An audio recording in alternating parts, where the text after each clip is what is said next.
બેઉનું નામ અદનાન ને બંને મધ્યપ્રદેશના ભોપાલના રહેવાસી રાજધાની દિલ્હીમાં કથિત હુમલાનું કાવતરું ઘડી રહ્યા હતા। જે કોઈ ઘટનાને અંજામ આપે તે પહેલાં જ દિલ્હી પોલીસે બંનેને ઝડપી પાડ્યા। દિલ્હી પોલીસે આઈએસઆઈએસના 2 શંકાસ્પદ આતંકવાદીઓની ધરપકડ કરી છે, જે દિલ્હીના ભીડભાડવાળા વિસ્તારમાં હુમલો કરવાનું કાવતરું ઘડી રહ્યા હતા। બંને ભોપાલના રહેવાસી છે, જેમની દિલ્હી પોલીસે દિલ્હીના સાદિકનગર અને ભોપાલમાં સંયુક્ત અભિયાન ચલાવ્યા પછી ખાનગી બાતમીના આધારે ધરપકડ કરી। પોલીસે આ અંગે જણાવ્યું કે બંને આરોપી આઈએસઆઈએસ સાથે જોડાયેલા હતા અને દિલ્હીમાં એક મોટા આતંકી હુમલાની સાજિશ રચી રહ્યા હતા।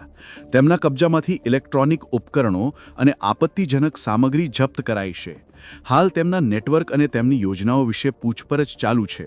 આ ધરપકડથી દિલ્હીમાં સંભવિત કથિત આતંકી હુમલો ટળી ગયો છે।